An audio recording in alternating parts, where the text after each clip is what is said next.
The arrogant millionaire musician laughed at the simple 8-year-old girl on the stage and challenged her to a trumpet duel. "If you beat me, I'll pay for your music school."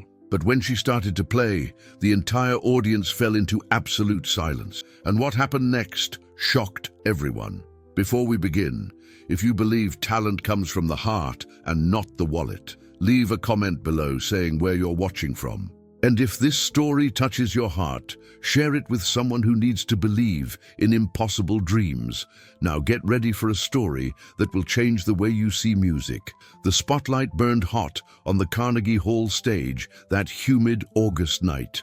Lily Miller, 8 years old, stood barefoot in a dress 2 sizes too big, holding a battered trumpet that looked like it had survived a war. The metal was dull, dented in 3 places, and held together with duct tape around the valves. Ethan Vance was lounging in the judge's chair, like a king on his throne, his platinum records and Grammy awards practically glowing under the stage lights. At 27, he was the golden boy of American music, handsome, talented, and he knew it. His custom-made trumpet, worth more than most cars, rested casually in his lap.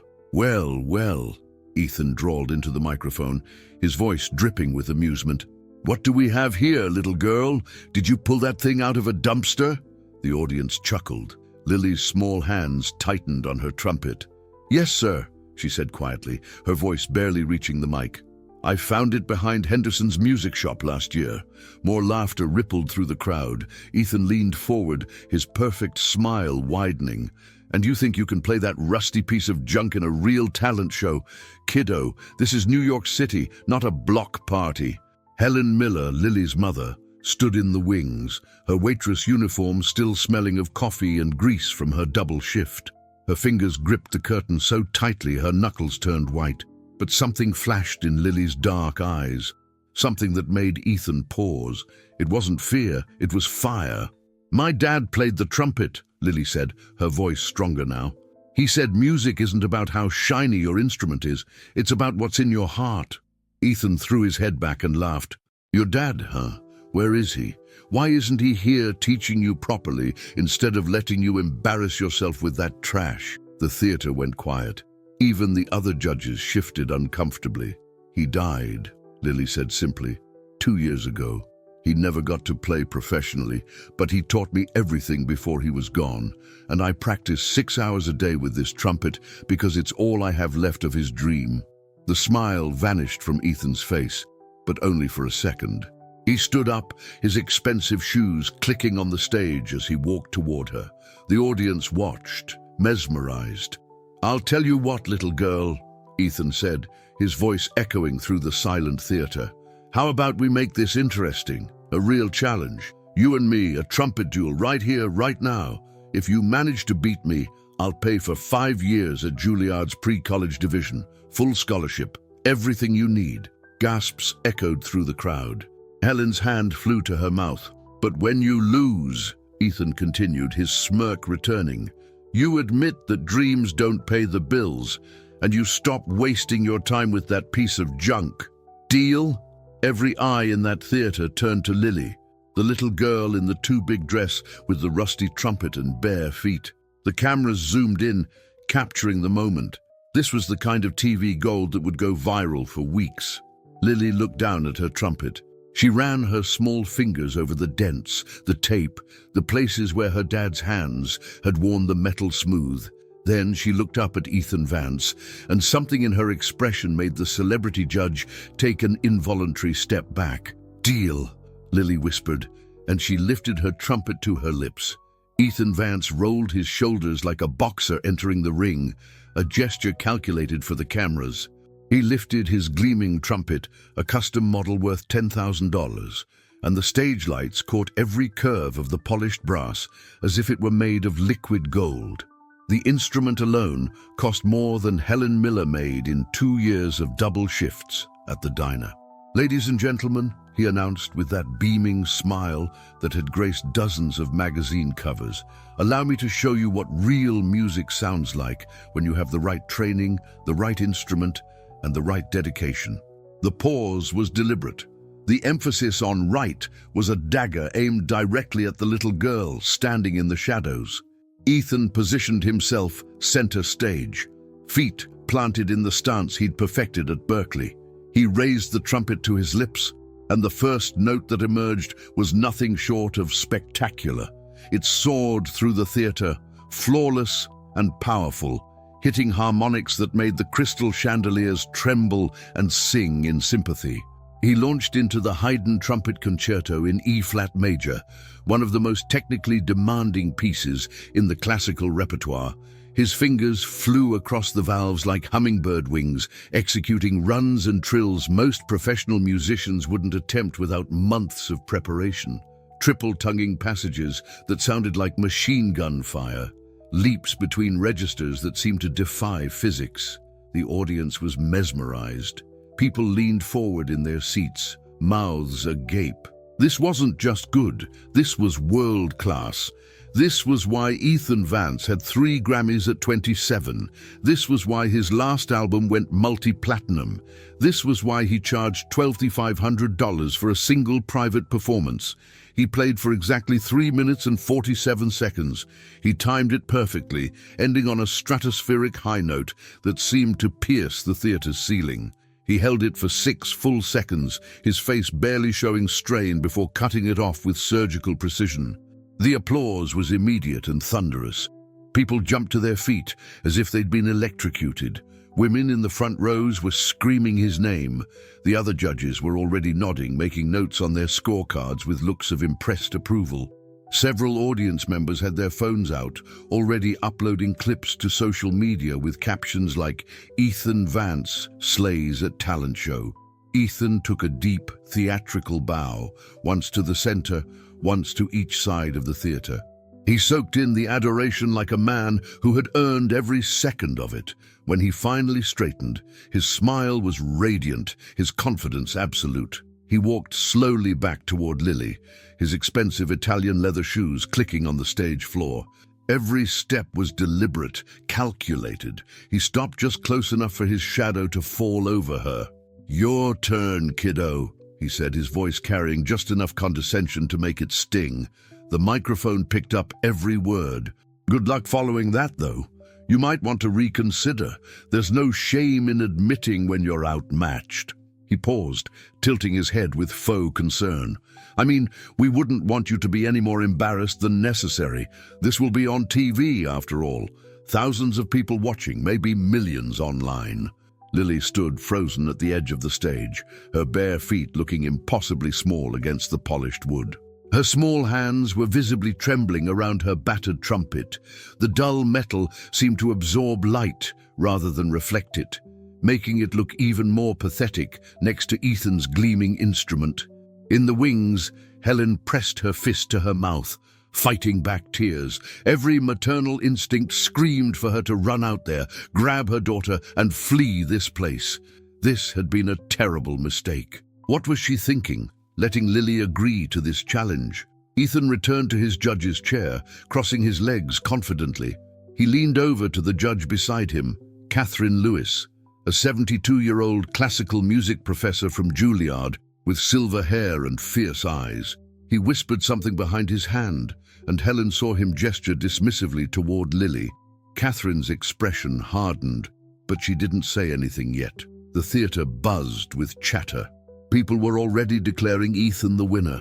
One teenage boy in the balcony yelled, "Just give him the trophy already!" Lily took one step forward, then another. Each movement looked like wading through quicksand. The spotlight seemed 10 times hotter now, and her oversized dress, a hand-me-down from the church charity box, clung to her with nervous sweat. "Whenever you're ready, my dear," Catherine Lewis said gently, her voice cutting through the noise. It was the only kindness in the room, and Lily clung to it like a lifeline. Lily closed her eyes. She thought of her dad, Michael Miller, the factory worker who had bought a used trumpet with his tax refund and taught himself to play by watching YouTube videos at midnight after everyone was asleep. She thought of how he came home dead tired every night, his hands stained with machine oil, but still practiced for an hour on their apartment balcony before bed. She thought of the last thing he told her before the accident at the plant, when she was just 6. Music isn't about being perfect, kiddo. It's about making people feel something real. It's about truth, and the truth is always beautiful, even when it hurts. Lily lifted her rusty trumpet to her lips and began to play.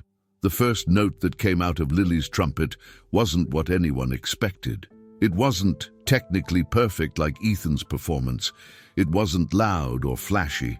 It didn't announce itself with power or precision, but something in it cut through the air like a knife through silk, raw, honest, and heartbreakingly pure. She played an old spiritual, "Sometimes I feel like a motherless child," but she played it unlike anyone in that theater had ever heard. She played it like someone who understood what those words really meant, like someone who knew how it felt to be alone in a world that was too big and too hard. Every note carried weight. Every phrase told a story.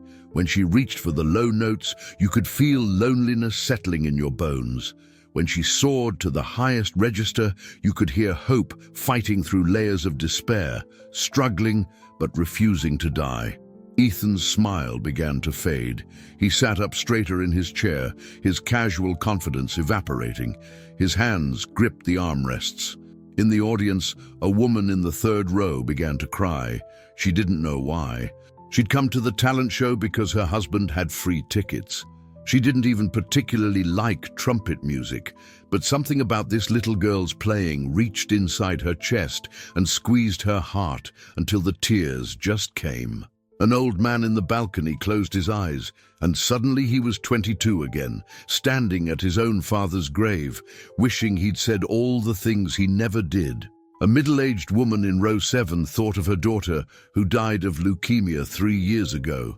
A teenage boy remembered his best friend who moved away and never called back. Lily's playing did that. It unlocked doors in people's hearts they had kept bolted for years. Helen Miller collapsed against the wall backstage, her whole body shaking with sobs. She was watching her husband play again. She could hear Michael in every note, his gentleness, his strength, his refusal to let the world make him hard. Lily's technique wasn't perfect. Her breathing was audible between phrases. Sometimes her fingers didn't hit the valves cleanly, and you could hear the click of imperfect connections. The trumpet itself produced a slightly rough tone in the lower register where the dents affected the vibration, but none of it mattered. None of it mattered because 8-year-old Lily Miller, barefoot in a church donation box dress, playing a trumpet held together with duct tape, was doing something that Ethan Vance, with all his Berkeley training, all his Grammys, all his technical perfection, had completely forgotten how to do.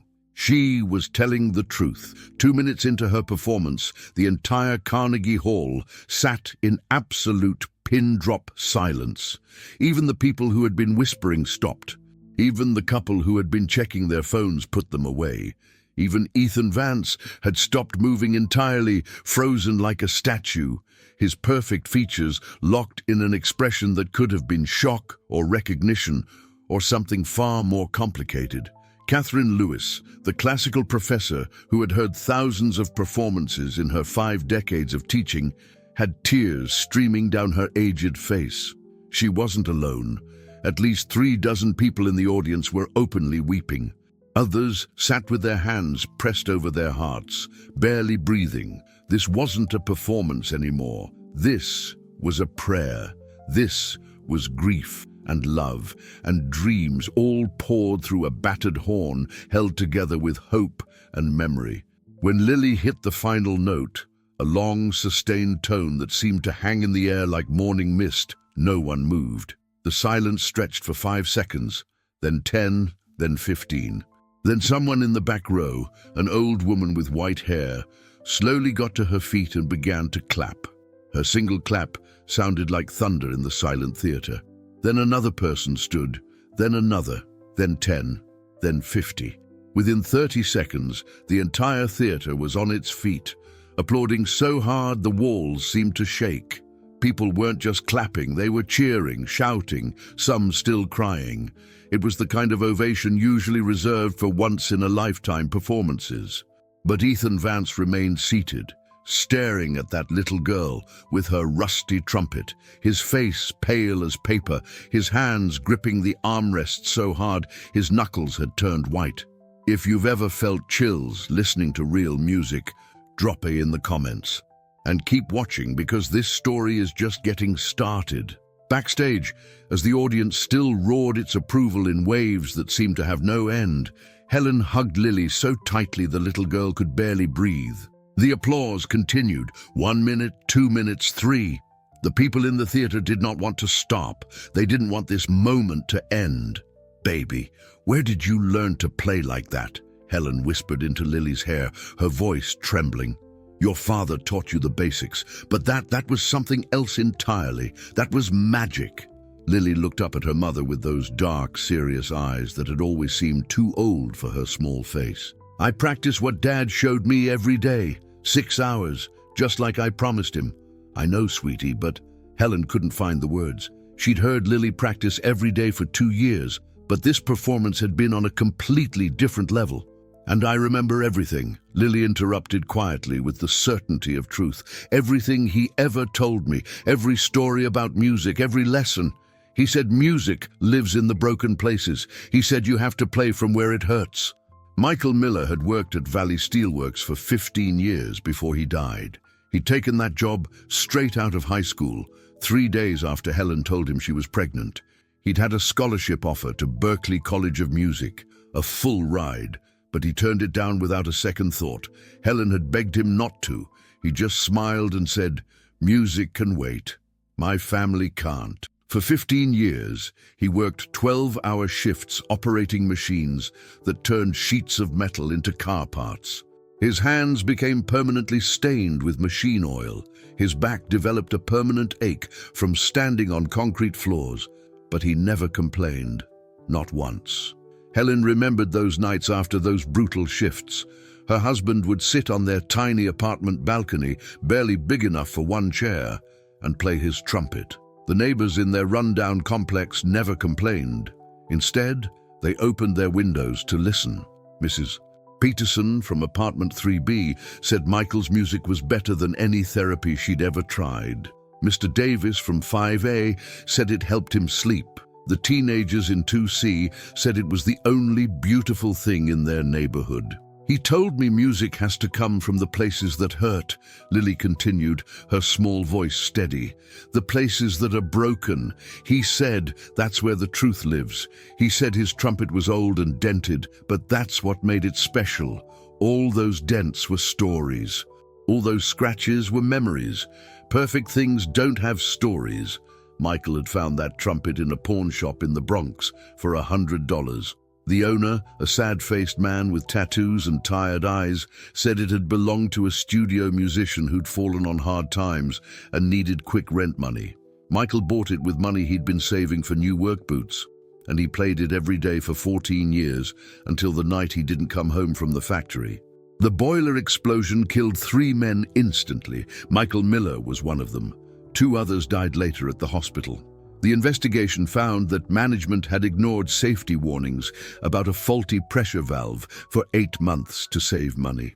The company paid fines and settlements. None of it brought anyone back. Michael was 31, Lily was 6. Helen had wanted to throw the trumpet away after the funeral. She couldn't stand to look at it. Every time she saw that dented brass, she heard Michael playing on the balcony, smelled the machine oil on his hands, felt his absence like a physical wound. She'd put it in a box marked for donation, but 6-year-old Lily had rescued it. She found it in the donation pile, pulled it out, and hid it under her bed. Then she taught herself to play using Michael's old instruction books from the library, the ones with his handwritten notes in the margins. She practiced while Helen was at work. She practiced until her lips bled, practiced until her small arms ached. "I play for him," Lily said now, looking at her mother with absolute conviction. "So his dream doesn't die completely. So something beautiful came from all those years in the factory. He gave up everything for us. The least I can do is keep his music alive." Helen pulled her daughter close again, crying too hard to speak. Through the curtain, she could see Ethan Vance on his feet now, arguing with Catherine Lewis. The classical professor was gesturing emphatically, her face flushed with anger. The third judge, James Taylor, a music producer with silver hair and a reputation for discovering talent, stood between them, looking deeply uncomfortable. Ethan was shaking his head violently, his mouth moving in sharp, angry words Helen couldn't hear. His whole body radiated fury. Something was very, very wrong.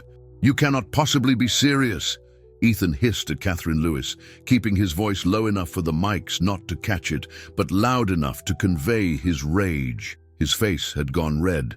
"This is a music competition, Catherine, not a charity case, not a sob story for social media. That child has more raw talent than I have seen in 30 years of teaching at Juilliard," Catherine shot back, her voice trembling with anger. "And you know it. Everyone in this theater knows it. I have judged international competitions.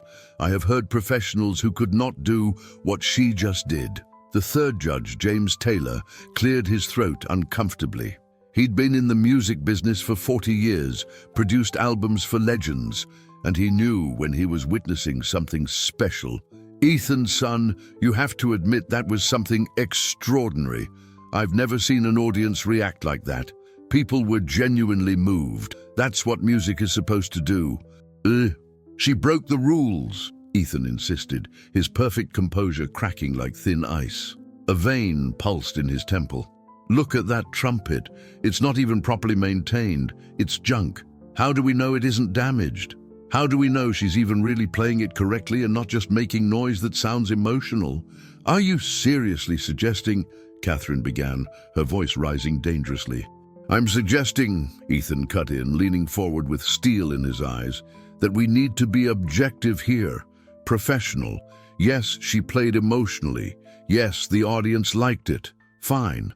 But technically, I hit every single note perfectly. I executed one of the most difficult pieces in the entire trumpet repertoire without a single flaw. That is what should matter in a music competition. Skill, training, excellence, not some sob story about a dead dad." James shifted uncomfortably in his expensive suit. "He has a point about the technical aspect, Catherine. The girl was great, emotionally speaking, but Ethan's performance was technically flawless." "Technical?" Catherine's voice rose slightly before she caught herself. "Music isn't just about technical perfection, James. It's about connection. It's about making people feel. It's about truth. What good is perfect technique if the music is empty, if it doesn't touch anyone?" "It's about the audience," Ethan interjected smoothly, switching tactics like a lawyer pivoting in court. His voice became reasonable, measured. "Think about it practically. This show needs a winner who can represent us professionally, someone polished, someone who can play real gigs and make the show look good, someone sponsors want to work with. Not an 8-year-old with a rusty trumpet and a sad story who will probably quit music in a year anyway." Catherine stared at him as if she were seeing him clearly for the first time. "So that's what this is about, your ego. You can't stand that an untrained child playing a trumpet held together with tape just completely upstaged you. You can't stand that she connected with people in a way you haven't been able to in years." Something dangerous flashed in Ethan's eyes. "I wasn't upstaged. I was outcried. There's a difference. She manipulated emotions. I demonstrated mastery. You demonstrated nothing but your own emptiness," Catherine said coldly. "If you are on Lily's side, drop a comment saying, 'One Team Lily.' The injustice is just beginning, but stick around to the end. You won't believe what happens next." Backstage, Lily watched them argue through a gap in the curtain. She couldn't hear the words, but she could see Ethan gesturing angrily, his face contorted in a snarl. She could see Catherine shaking her head emphatically. She could see James looking between them like a man watching a car wreck. Her stomach twisted into knots. Her hands felt cold despite the backstage heat. "What's happening, Mum?" she whispered. Helen's face had hardened, her jaw tight, her waitress instincts, honed by years of dealing with difficult customers, told her exactly what was happening. "That man is trying to get out of his promise, baby." Ethan suddenly stood up, smoothing his designer jacket. He grabbed his microphone with practiced ease, and when he turned to the audience, that multi-million-dollar smile was back in place as if nothing had happened, as if he hadn't just been arguing about destroying a little girl's dream. "Folks, can I have your attention, please?" His voice boomed through the speakers, warm and professional. "My fellow judges and I need to have a serious discussion about the technical rules of this competition. We want to ensure we're being completely fair to both artists. We are going to take a 15-minute break to deliberate properly. Thank you so much for your patience and understanding." The audience murmured in confusion. A few people shouted objections. Most of them thought the decision was obvious, but Ethan's smile never faltered. He strode off the stage, his expensive shoes clicking against the wood, but not before he shot a look at Lily over his shoulder. It was a look that made her blood run cold. A look that said, "I'm going to destroy you, and there's nothing you can do about it." Helen pulled Lily back from the curtain, but they both knew, whatever happened next, Ethan Vance wasn't going down without a fight. Catherine Lewis found Helen Miller in the green room 15 minutes later, holding Lily's hand as the little girl sat quietly, still clutching her trumpet. The older woman's face was flushed with anger, and her hands trembled slightly as she closed the door behind her. "Mrs. Miller, I need to ask you something important," Catherine said, sitting down heavily on a folding chair. "Your late husband, Michael Miller, did he ever mention where he learned to play trumpet? Who taught him?" Helen frowned, confused by the question. "Self-taught, mostly. He watched videos online, checked out books from the library." "Why does this matter now? Did he ever mention studying with anyone, even informally, taking lessons from someone in person?" "Well," Helen thought, reaching for memories she usually kept locked away. "He said something once, years ago, about taking a few lessons when he was younger, before he met me. From a street musician in New Orleans, some old man who played jazz in Jackson Square and taught kids for free. But that man died, I think. Michael was very broken up about it. Why does any of this matter?" Catherine pulled out her phone and scrolled through old photographs she'd saved in a folder labeled Music History. She stopped on one particular image and turned the screen toward Helen. "Is this your husband?" The photo showed a young Michael Miller, maybe 19 or 20, his face unlined and hopeful, standing next to an older man with grey in his beard and a trumpet in his hands. They were both smiling, standing on a street corner with an open guitar case for tips. The image was time-stamped 2008. Helen's breath caught in her throat. "Yes, that's Michael. He was so young there. How do you have this picture?" "Because that older man next to him is Charles Vance," Catherine said calmly, watching Helen's face carefully. "Ethan Vance's father." The room went absolutely silent. Even the muffled sounds of the theater seemed to disappear. "Charles Vance was one of the greatest jazz trumpeters of his generation," Catherine continued, her voice heavy with old sadness. "He should have been famous, should have had the career Ethan has now. But he refused to compromise his art for commercial success. The record labels wanted him to play pop music, to water down his jazz, to be more marketable. He told them all to go to hell." Helen's hand had flown to her mouth. Her eyes were wide with shock. "Charles spent his last 15 years teaching kids on the streets of New Orleans for free," Catherine went on. "Kids who couldn't afford real lessons. Kids from broken homes, kids who needed music to survive. He'd stand in Jackson Square from noon till sunset, teaching anyone who wanted to learn. He died about 10 years ago, a heart attack. He was only 63.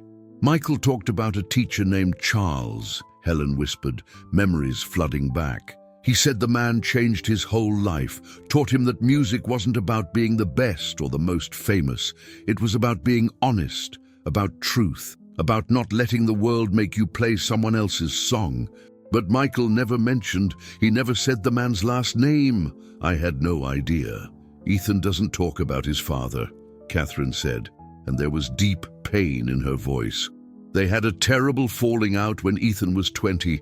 Charles wanted his son to pursue jazz, to carry on his legacy of honest music, but Ethan signed with a major label, started playing commercial pop fusion, whatever would sell. Charles called his son a sellout on live radio. He called him a traitor to real music. They never spoke again. Charles died still angry with his son. Ethan has spent 7 years trying to prove his father wrong. Understanding dawned in Helen's eyes, and with it came a cold fury. And when Lily played tonight, she played exactly like Charles Vance used to play. Catherine finished, raw, honest, unpolished, but real, from the soul. Your husband must have passed those exact teachings down to her. I recognized the style immediately. I studied under Charles briefly in grad school.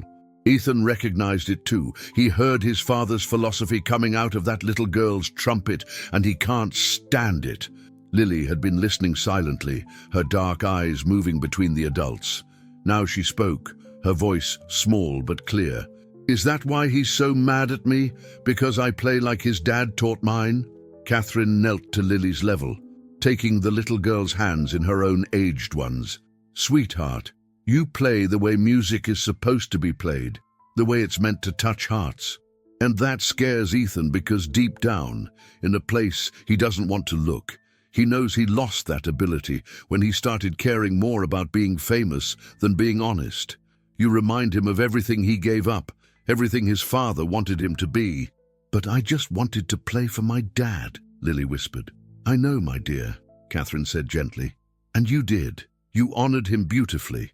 A door slammed open hard enough to make all three of them jump.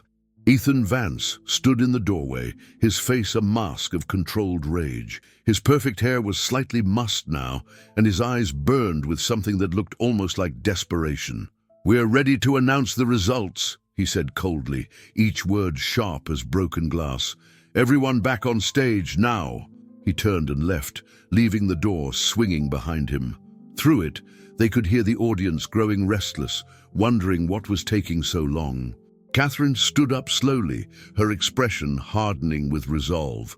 "Whatever happens out there," she said to Helen and Lily, "know that some of us see the truth. Some of us know real music when we hear it." But as they walked toward the stage, Helen noticed Ethan standing with James Taylor, speaking in low, urgent tones, and James was nodding, his expression troubled but resigned. The game, Helen realized with a sinking dread, was already fixed. The stage lights felt like interrogation lamps as Ethan Vance stood at the microphone, his perfectly practiced smile in place. The audience had returned from the break, buzzing with speculation, most of them certain Lily had won. They were about to find out otherwise. "Ladies and gentlemen, thank you for your patience," Ethan began, his voice smooth as honey. "My fellow judges and I have had a long discussion about tonight's performances. Both were exceptional in their own ways." Catherine Lewis sat stiffly in her judge's chair, her lips pressed into a thin line. She had argued for 40 minutes backstage. She had threatened to quit.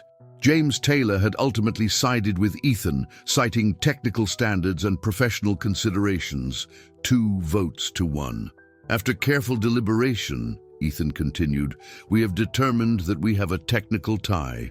The audience erupted in confused murmurs. Several people shouted objections. A man in the balcony yelled, "This is ridiculous." Ethan held up a hand for silence, never losing his composure. "I understand your reaction, but as judges, we must consider more than just emotional response. We must evaluate technical proficiency, note accuracy, breath control, and adherence to musical standards." "This is a farce," Catherine said into her microphone, not bothering to hide her disgust. "That child moved every single person in this theater. That is what music is supposed to do. Which is why," Ethan cut in smoothly, "we are not declaring a winner just yet. Instead, we are invoking Rule 7 of the competition bylaws.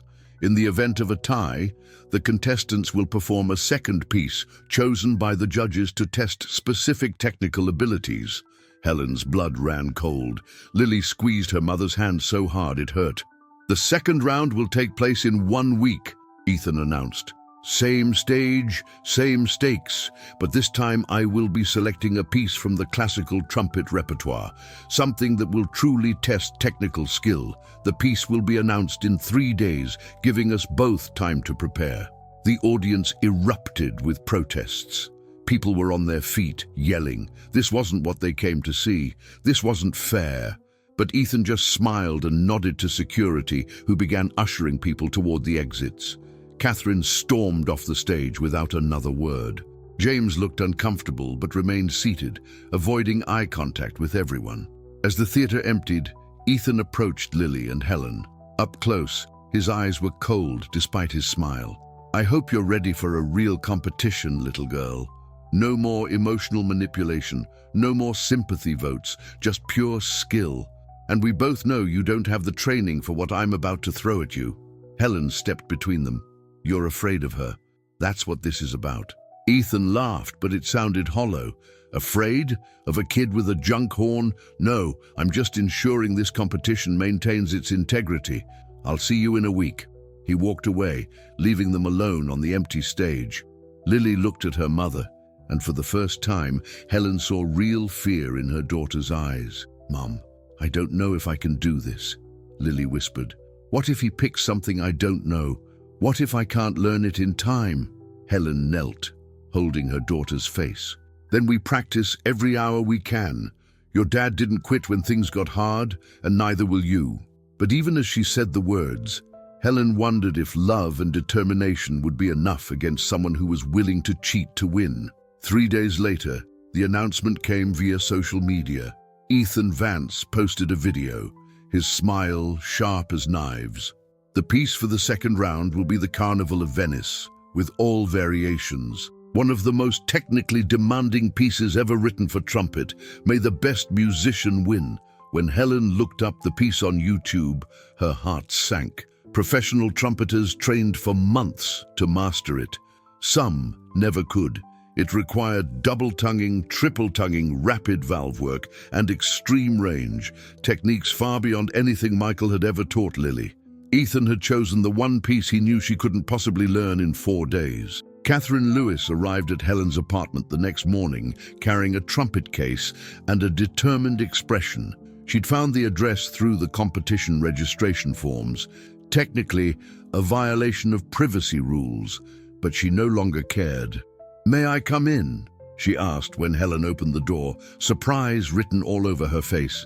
The apartment was tiny, a living room barely big enough for a couch and TV, a kitchenette with outdated appliances, 2 small bedrooms, but it was clean, and photographs of Michael covered every available surface.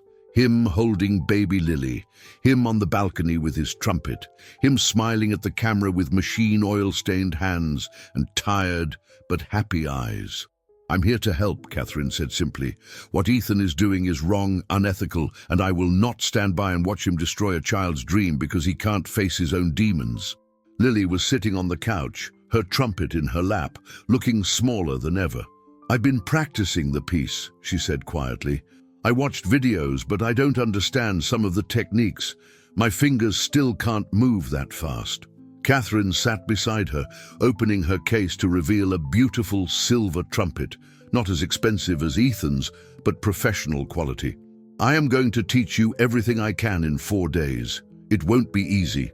You may not master it completely, but you will learn enough to show that pompous fool that talent isn't just about expensive instruments and fancy schools." For the next 4 days, Catherine came every morning and stayed until late at night. She taught Lily proper breathing techniques, how to double-tongue, how to navigate the fastest passages.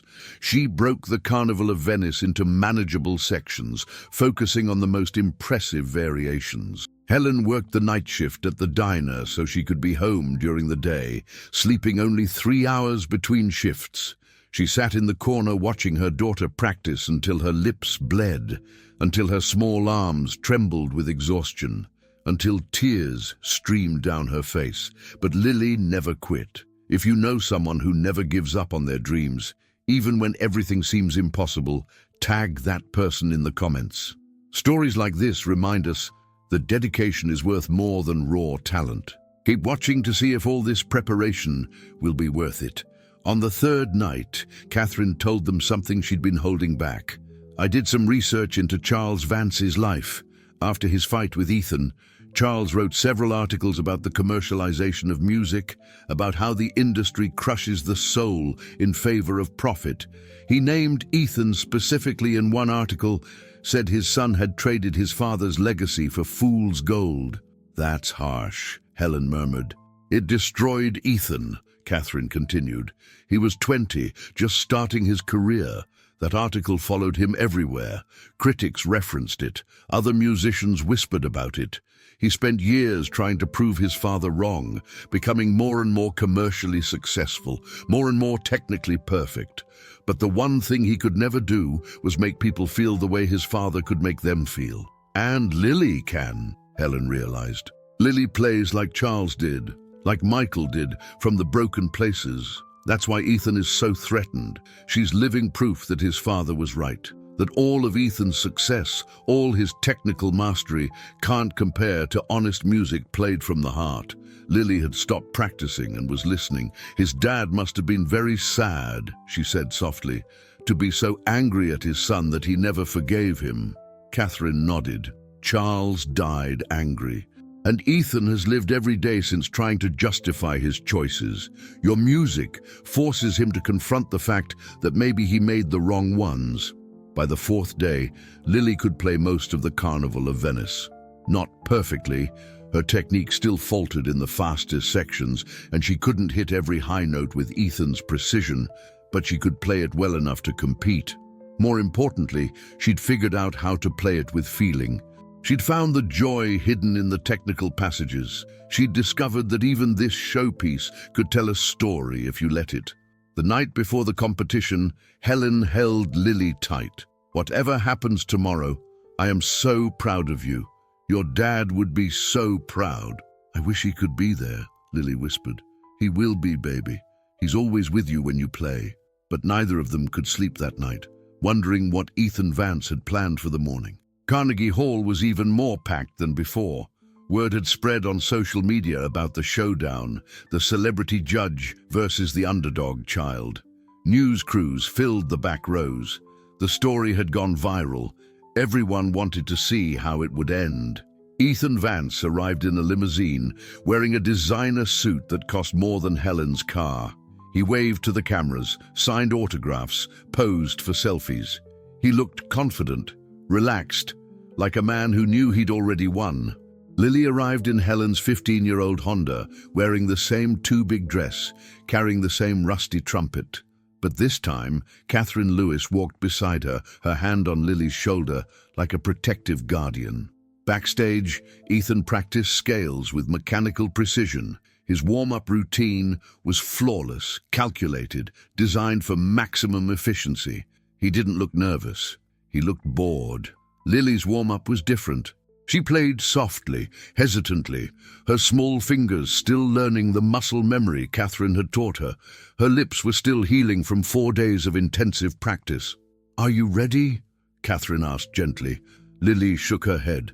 "I'm scared." "Good," Catherine said. "Your dad was probably scared before every performance too. Fear means you care. Ethan isn't scared anymore, and that's his weakness." The judges took their seats. Catherine, James Taylor, and a new third judge, since Ethan was competing.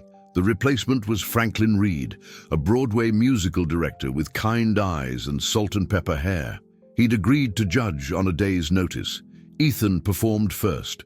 This time he strode onto that stage like he owned it, his $10,000 trumpet gleaming under the lights.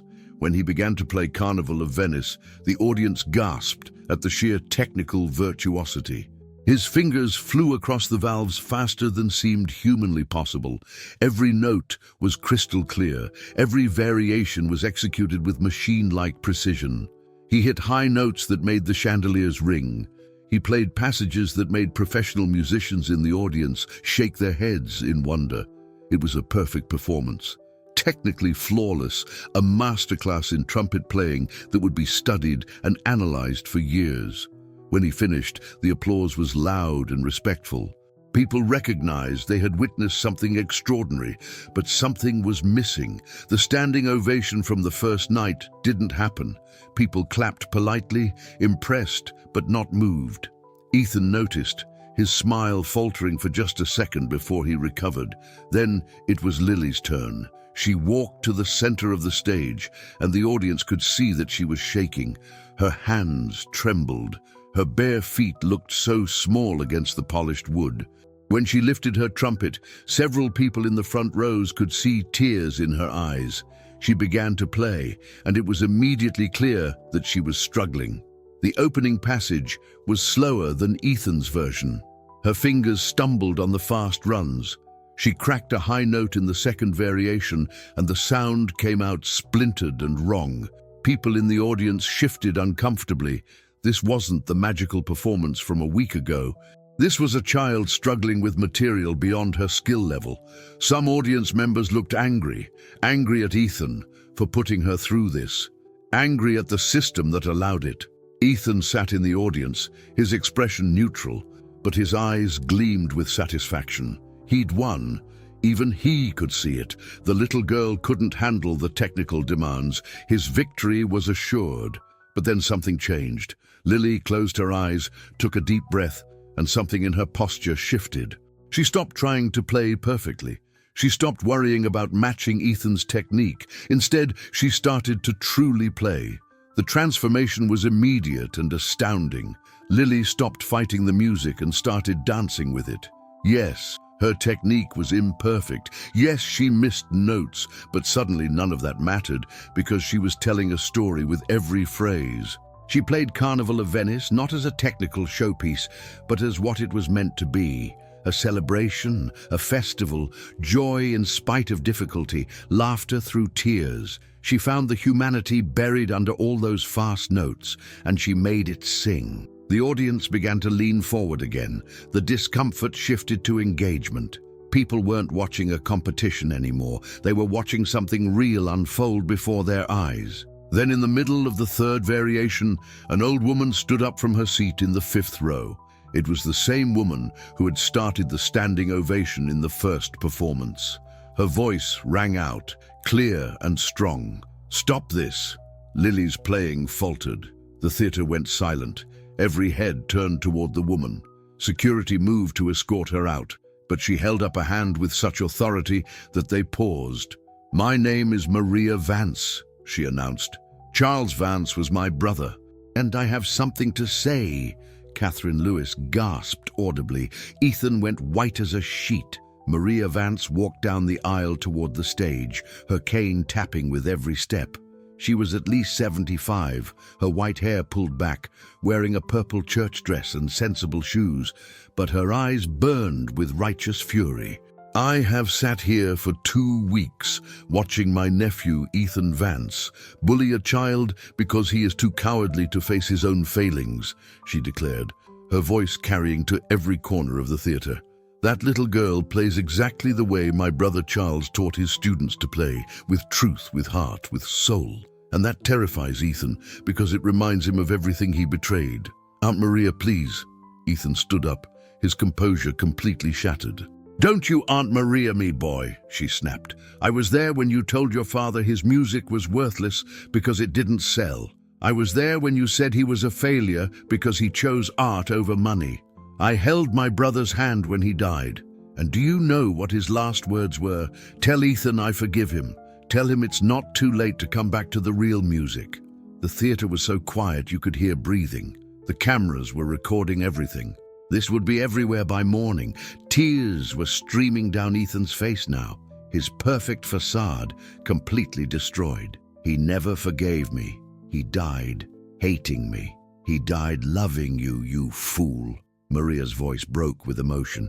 "He died hoping you would remember what he taught you. And instead, you've spent 7 years trying to prove him wrong by becoming everything he warned you against." She turned to Lily, who stood frozen on stage, her trumpet still raised. "That little girl's father learned from Charles. I saw the picture Catherine found. I remember Michael Miller. Sweet boy, worked so hard, loved music with all his heart. Charles talked about him for months after Michael had to leave his lessons. Said that boy had the gift, said he'd make something beautiful even if the world tried to stop him. Maria looked back at Ethan, and Michael did make something beautiful. He made her. She pointed at Lily. He passed Charles's teachings to his daughter before he died. Your father's legacy is alive in that little girl's playing, and you can't stand it because it proves that you're the one who failed, not him. Ethan collapsed back into his seat, his hands covering his face, his shoulders shaking with sobs. The mighty Ethan Vance, Grammy winner, celebrity judge, brought to his knees by the truth he'd been running from for 7 years. If this reveal gave you goosebumps, hit the like button now. And if you're not already subscribed to the channel, subscribe, because real stories like this deserve to be shared. The ending will leave you speechless. The audience didn't know what to do. Some people were crying, others sat in stunned silence. This had ceased to be a competition. This had become something else entirely, a public reckoning. Franklin Reed, the replacement judge, spoke into his microphone, his voice gentle. I think we need to take another break. This has become something beyond a talent competition. But Maria Vance shook her head. No, let the child finish playing. Let her complete what she started. Stop allowing fear and pride to interrupt beauty. She looked at Lily with such kindness that the little girl's own tears finally spilled over. Play, my dear, finish your song. Show us what my brother's teachings became in your hands. Lily stood center stage, her trumpet still raised, tears streaming down her small face. The theater waited in breathless silence. Ethan Vance sat collapsed in the audience, broken. His Aunt Maria stood in the aisle, her cane planted firmly, her expression both fierce and loving. For a long moment, Lily didn't move. She could leave now. She could claim victory through revelation instead of performance. Ethan was destroyed.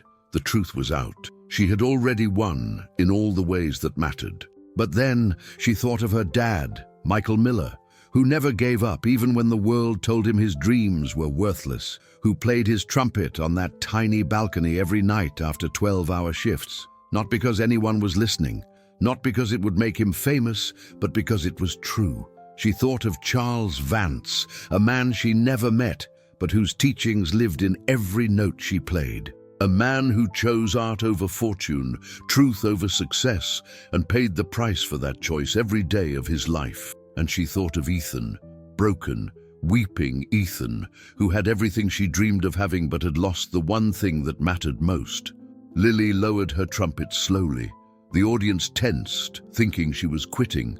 But instead, she spoke into the microphone, her small voice amplified through the theater. Mr. Vance taught my dad a song, she said quietly. Charles Vance, I mean. My dad used to play it on the balcony.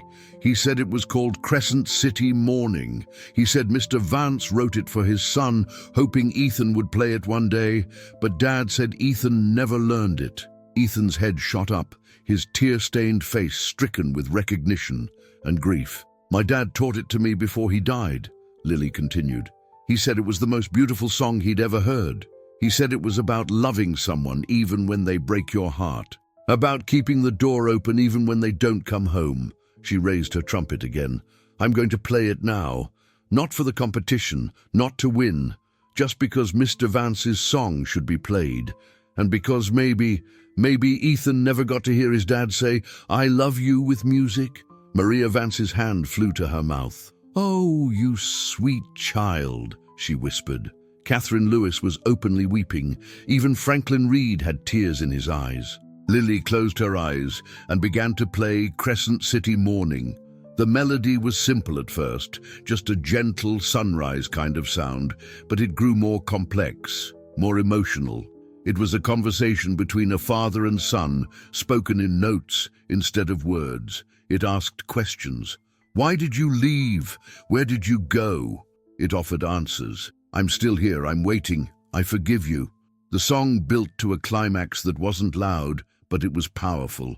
A musical embrace, a reconciliation that had never happened in life, but could happen now in music if someone was brave enough to listen. Ethan Vance rose slowly to his feet, swaying slightly, his face a mask of devastation and wonder. He was hearing his father's voice for the first time in 7 years, hearing the love he'd convinced himself didn't exist, hearing forgiveness he never thought he'd receive. When Lily played the final phrase, a gentle descending line that sounded like "come home," Ethan made a sound that was half sob, half prayer. He walked down the aisle like a man in a dream, moving toward the stage where this little girl was giving him the greatest gift anyone had ever given him. He stopped at the edge of the stage and looked up at Lily, this 8-year-old child who had somehow become the bridge between him and his father's memory. "Thank you," he whispered, his voice broken. "Thank you for giving me back something I thought I'd lost forever." Lily lowered her trumpet and looked at him with those dark, serious eyes. "Your dad loved you," she said simply. "My dad told me. Mr. Vance talked about you all the time. He was sad you weren't talking, but he never stopped loving you." Ethan sank to his knees right there in front of hundreds of people, cameras recording everything, and he cried like a child.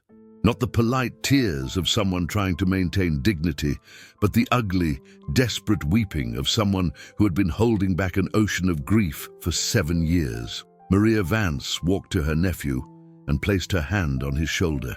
"Charles would be proud of this child," she said softly. "He would say she is what real music is meant to create: connection, healing, truth." The audience remained silent, witnessing something sacred. This wasn't entertainment anymore. This was transformation. Finally, Franklin Reed spoke into his microphone, his voice thick with emotion. I think we need to convene privately.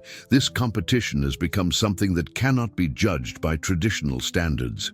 But Ethan stood up, wiping his eyes, and walked to the judges' table. He grabbed his microphone with shaking hands. "No," he said hoarsely. "No more delays, no more manipulation. I am withdrawing from the competition. Lily Miller wins. She always won. From the very first note she played, she won." The audience exploded, cheering, crying on their feet. But Ethan wasn't finished.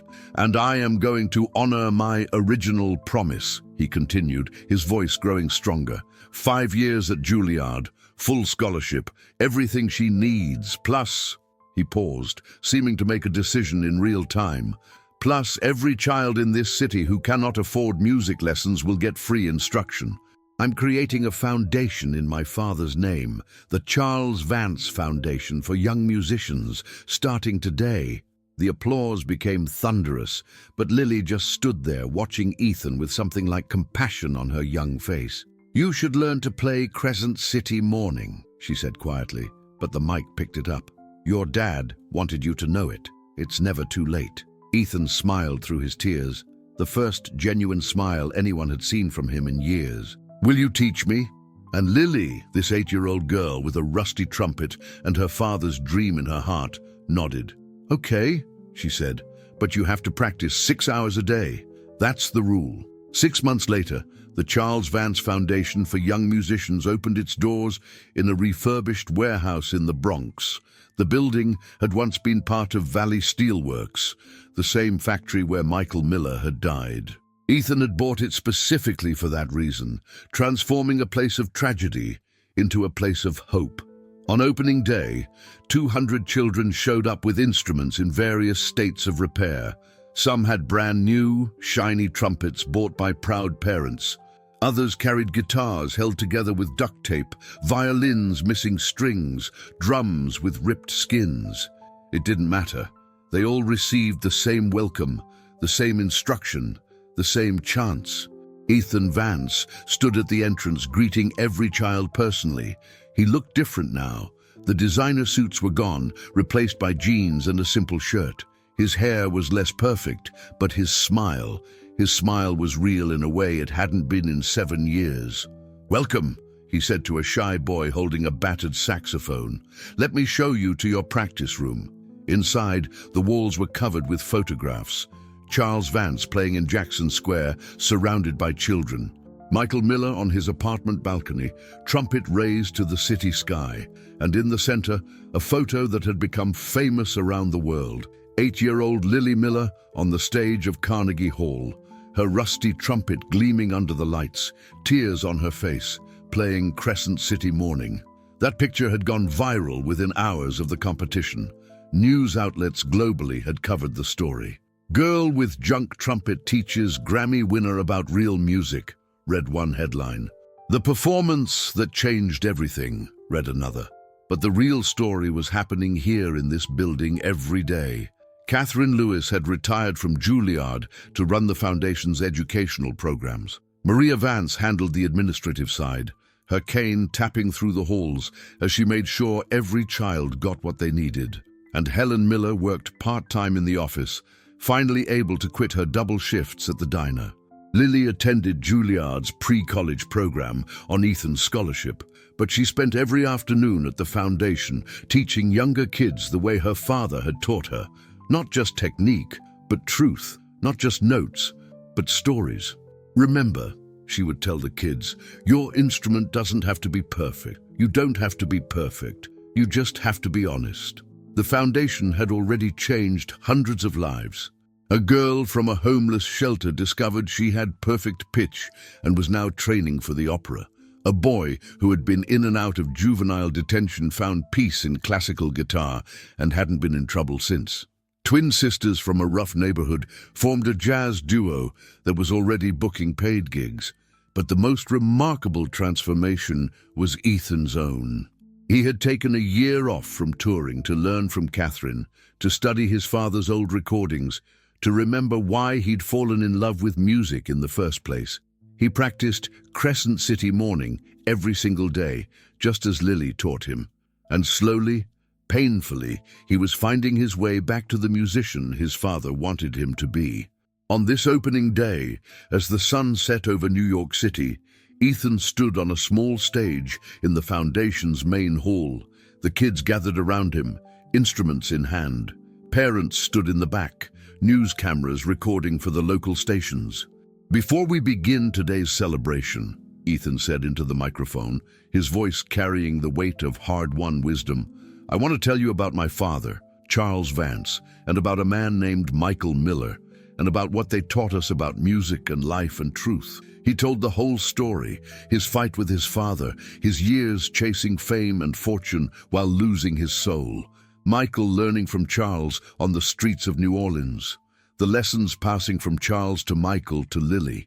The competition that became a reckoning, the song that changed everything. "I spent 7 years trying to prove my father wrong," Ethan said, his voice cracking slightly, "trying to show that success mattered more than integrity, that fame was worth more than truth. I won Grammys, I sold millions of albums, I became everything the industry said I should be." He paused, looking around at all those young faces watching him with rapt attention. "And I was miserable because deep down I knew he was right. Music isn't about how many awards you win. It's not about how much money you make. It's not about having the most expensive instrument or the fanciest technique." He picked up his trumpet. Not the $10,000 model anymore, but a vintage one he'd found in a pawn shop. It was dented, dull, and beautiful. Music is about connection. It's about making people feel something real. It's about truth, even when the truth is painful, especially when the truth is painful. Ethan looked at Lily, who stood in the front row with her mother. "An 8-year-old girl with a rusty trumpet taught me that. She taught me what my father tried to tell me all those years ago. That broken things can make the most beautiful music. That imperfection is where the truth lives. That the dents and scratches and worn-down places, those are the stories worth telling." He lifted his trumpet. "So tonight, I'm going to play something I should have learned years ago. A song my father wrote for me. A song a brave little girl gave back to me when I didn't deserve it." Ethan began to play Crescent City Morning. He didn't play it perfectly. His technique was still finding its way back. He cracked a note in the second phrase, and you could hear his breath between the sections. But he played it honestly. He played it with all the grief and love and regret and hope that had been building in his heart for 7 years. When he finished, there wasn't a dry eye in the building. Kids were crying. Parents were crying. Maria Vance held Catherine Lewis's hand and wept for her brother, finally able to let go of years of anger and sadness. But the biggest surprise came when Ethan lowered his trumpet and looked directly at the cameras. "There's one more thing," he said, his voice steady now. "Something I discovered when I was going through my father's belongings to set up this foundation. Something that changes everything." He pulled out an old, yellowed envelope. "This is a letter my father wrote to me 3 days before he died. His lawyer gave it to me last month with instructions that it was only to be opened when Ethan was ready to listen. I think I'm finally ready." He opened it with trembling hands and read aloud. "Diego, if you're reading this, it means you found your way back to the real music. I knew you would. You have too much of your mother's heart in you to stay lost forever. I was never angry with you, son. I was scared for you, scared you'd waste your gift chasing the wrong things, but I always knew you'd come home eventually. I love you. I'm proud of you. And when you're ready, learn to play Crescent City Morning. I wrote it the day you were born. It's your song. It has always been your song. Come home, Ethan. Come home to the music that matters. Your father, Charles Vance." The revelation hit like a thunderclap. The song wasn't a call for reconciliation. It was a birthday gift, a lullaby written for a newborn son, a love letter that had waited 27 years to be opened. Ethan collapsed into a chair, sobbing openly. Lily walked over to him and placed her small hand on his shoulder. "He forgave you before you needed forgiveness," she said softly. "That's what dads do." If you have tears in your eyes right now, you're not alone. Drop a in the comments if this story touched your heart, and stick around to the very end to see the incredible legacy that was born from this moment. Maria Vance stood up and addressed the cameras. "Let this be a lesson to all of us. We waste so much time on anger and pride. We wait for perfect moments that never come. But music, real music, teaches us that broken things can be beautiful, that it's never too late to come home, that love doesn't wait for us to be perfect." The foundation's opening celebration continued late into the night. Children played their instruments, some well, some poorly, all of them honestly.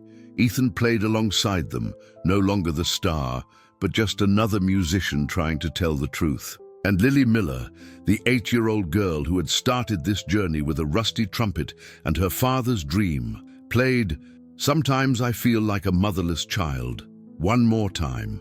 But this time, she wasn't alone. Dozens of children joined in, their imperfect instruments creating a symphony of hope. Helen watched her daughter and thought of Michael, about how his sacrifice had created ripples that touched hundreds of lives, about how his dream hadn't died, it had multiplied. As the final notes faded into the city night, Ethan walked over to Lily one last time.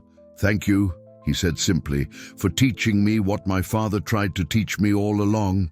Lily smiled, that small, serious smile that made her look wise beyond her years. "That's what music does," she said. "It teaches us how to be human again." And somewhere, wherever souls go when their work on earth is done, Charles Vance and Michael Miller smiled, knowing their legacy lived on in the hands of children who would never forget. Real music comes from truth, and truth comes from the broken places that dare to make beauty anyway.